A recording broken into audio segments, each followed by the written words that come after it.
We're here at the Transformational CISO Assembly in Nashville for a special edition of Millennium Live, and I'm lucky enough to be joined by Dr. Diana Burley, the Executive Director and Chair of I3P at George Washington University. Diana, thank you so much for joining us. My pleasure.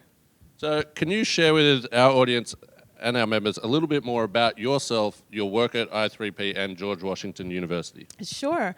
Well, as you say, I am the executive director of the I3P, which is a research institute. We focus on critical infrastructure protection, look at a lot of questions surrounding resilience of cyber systems, work in cybersecurity workforce development and education, executive education. I've been a professor at GW for about 12 years now, and have worked across all different sectors in terms of looking at government, private industry, finance sector, academia, looking at security issues across them all. That's fantastic. And where does your passion for research and education come from? Has it always been part of your DNA, or did you have a certain experience that triggered it? I think it's always been a part of my DNA, but my approach is a little bit different.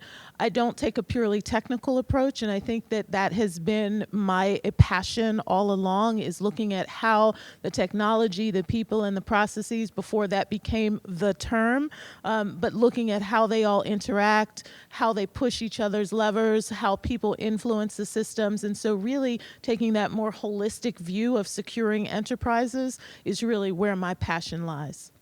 Yeah, and how, with that holistic view and, through your research over the years, how have you seen, the cybersecurity holistic view change? I think that there is now more of a recognition that we really need to take that holistic view, right? I mean, initially, I think the focus was on the technology and hoping that we could use technology to secure the systems. And then the realization came that no matter how much technology we have, people are still interacting with the systems, and we need to think about them. And then looking at the processes that we put in place that sometimes cause people to overrun some of the technical solutions that we put into place. And so really thinking about how all three of those come together has been an emerging recognition in the industry, and thinking very specifically about behavioral issues and how to change people's behavior and change organizational culture is definitely something that is emerging and is exciting for me to play a role in. Fantastic. And privacy and trust are top of mind for business leaders and consumers. Mm-hmm. In your opinion, what are the biggest shifts happening with how companies and their customers interact? It's a really difficult time, because at the same time that we're recognizing consumers have rights and the consumers are recognizing that they have rights, we're also seeing that they want more and faster services, right? And they don't always understand the trade-offs that they're making. I think that that's one thing that companies are really struggling with, is how do we at the same time provide all of these conveniences that our consumers want, protecting their privacy rights and helping them to understand what they are asking us to do and how we're trying to balance the capabilities with protecting their privacy rights. And that's a real challenge, because they don't always fit together neatly. Yeah, that's a really good point. Where do you think privacy rights and regulations are heading? Well, we're certainly seeing more regulation, right? And so we know California, in the U.S., California, we think that about 13 other states already have some privacy regulations that are on the books or about to be on the books. So we're definitely seeing more regulation as consumers become more aware of the fact that their data is out there. But at the same time, what that regulation should look like and keeping pace with the amount of data that is being collected with all of these IoT devices that we use every day. And we know that our refrigerators can tell us when we need eggs, and we know how many steps we've walked and all of these things. And so there's so much data that it's a question of, well, how do we leverage that data, but how do we do it in a safe and secure manner such that people have control over themselves and their own personal data? Yeah, and what, whether it's your refrigerator talking to you or voice, what device that, is an everyday device these days, do you think poses the biggest threat? Well, I won't say poses the biggest threat, but I'll say that they all pose a vulnerability, an increase in a vulnerability, right? And so I think that we just need to be aware. I- If you want to have a device in your home that can listen for calling, to put on music or to turn lights on or to do whatever you want that device to do, you have to recognize that the device is listening, right? And so data is streaming, data is being collected, and it's really just a question of what are the ethics behind the company that is providing the device? What are the data processing practices, rules, regulations that they are following internally so that they can safely store and manage your data? And I think the biggest vulnerability is that we as consumers don't really recognize that those vulnerabilities increase every time we bring another device online. And that's that trust piece between. Exactly, yeah. From your perspective, what is the biggest challenge facing cybersecurity executives as we head towards 2020? Goodness, the biggest challenge, I think they have several challenges, right? Um, one that I spend a lot of time paying attention to is the workforce. But I'm going to make it a little bit broader than just the cybersecurity workforce, because certainly we know that there are a shortage of cybersecurity professionals, but it's also recognizing that the nature of work is changing, right? The future of work is changing with automation coming in and all of these different tools. And so what that means is that the workforce has to adapt. And so CEOs really have to think critically about how these technologies are impacting their workforce and the changes that have to happen. The other is, and I'll point to the culture of the organization. That is becoming an increasingly important issue for CEOs to think about, both in terms of getting and keeping their employees, but also in terms of, as we just talked about, with the data, with trust, with all of this information that they have, how are they developing the culture within their organizations to be trusted stewards of that data? Certainly regulation, particularly for global companies. There are a lot of new regulations that are either out there or out there on the horizon. And so managing all of that is also a challenge. And then the final one I'll say is just the pace of change. Things are moving so rapidly in the technology space that it is really important that they get people on their boards, that they have people in their senior leadership that are able to help them navigate the very fluctuating waters ahead. Yeah, that's a really good point. And this morning you led a fantastic keynote panel discussing the rise of risk compliance and audit committees on the board. How has the interaction with the board changed the role of the CISOs?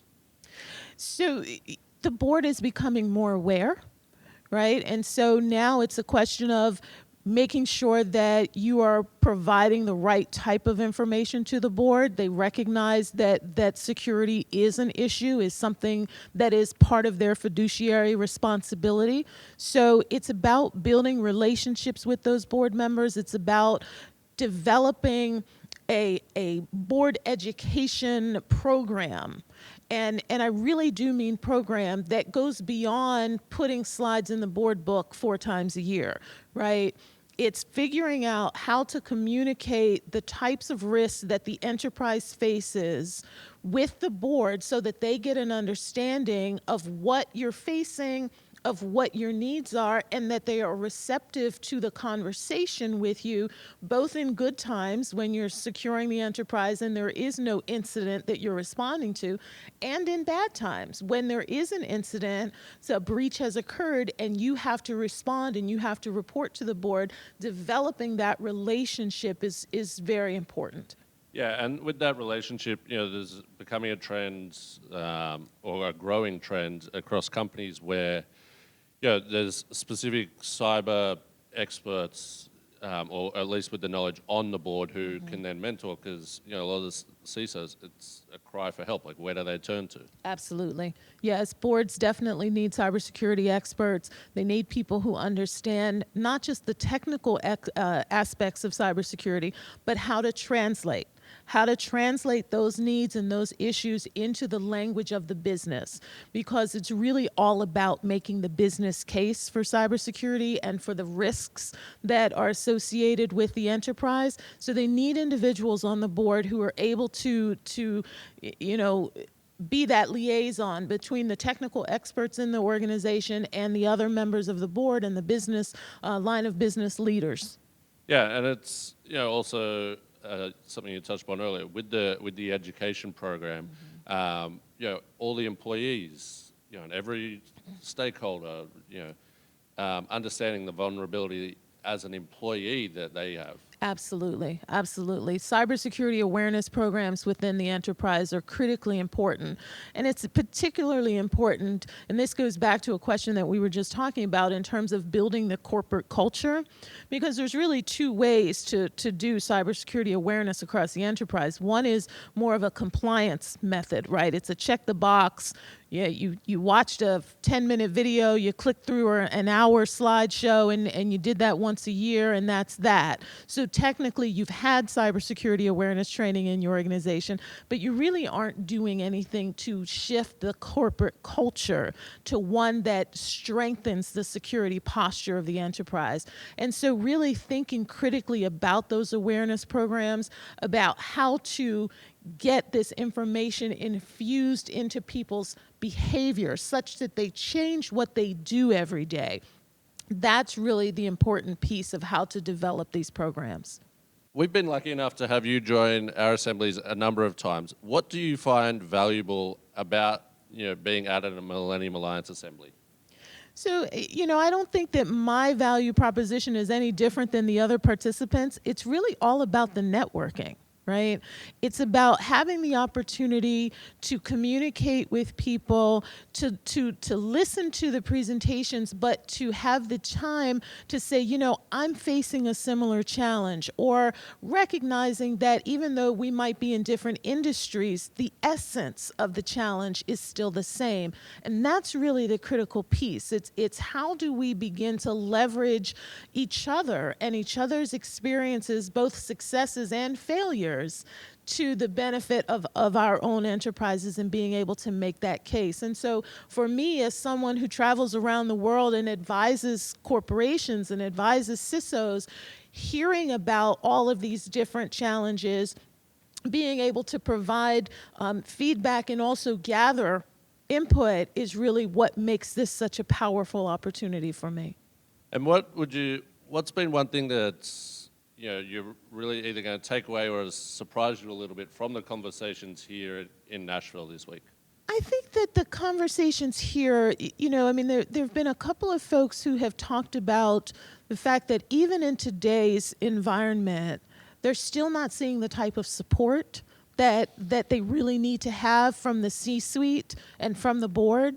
And, you would think that given all of the headlines, the breaches that are, on the front of the New York Times and the Wall Street Journal, that the C-suites would be getting it. And so hearing from CISOs that some of them, not all, but there are still some who are still struggling to get the attention of the folks that hold the purse strings is something that I definitely have taken notice of. Yeah, I think someone said it yesterday. The C-suite, they kind of brush the cyber team away until something happens. Right. Exactly. Yeah. What's some of the benefits to executives like the ones with us here in Nashville that you see working with the Millennium Alliance?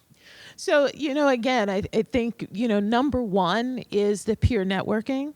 I think that the other piece of it is that because there is a mix of educational roundtables, vendor presentations, and peer-to-peer networking, that it allows for a contextualization of the challenges, right? And so it's not just vendor presentations that are sitting out there without context, but you really get a sense of here's how it has worked in other organizations, or you get that kind of that back and forth conversation.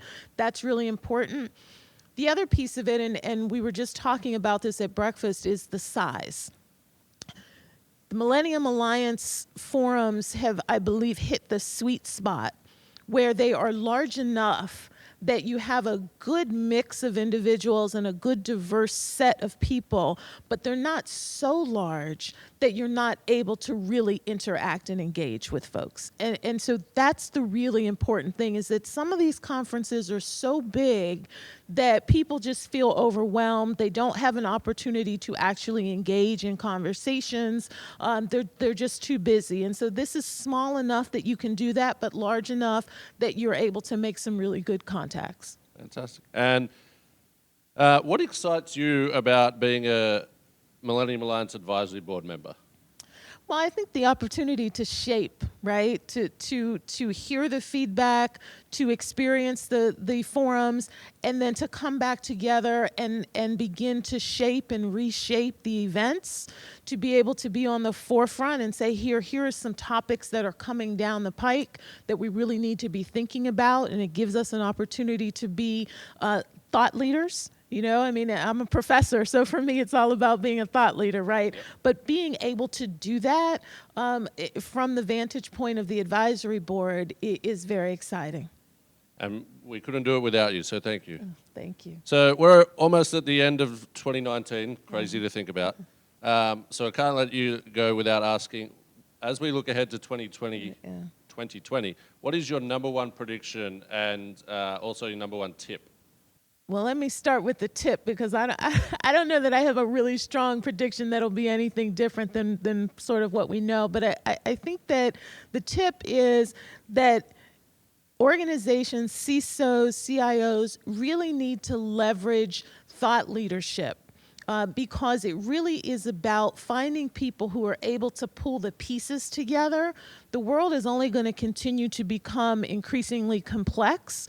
As we've talked about, regulations are continuing to pile up.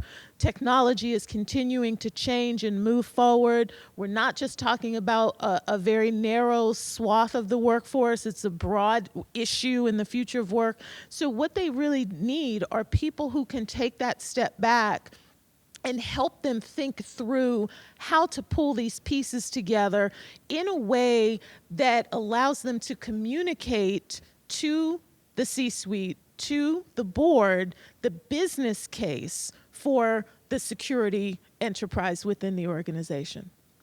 Well, that's a fantastic tip, and we appreciate everything you do. Thank you again for joining us here in Nashville and for all your support. Thank you very much. My pleasure.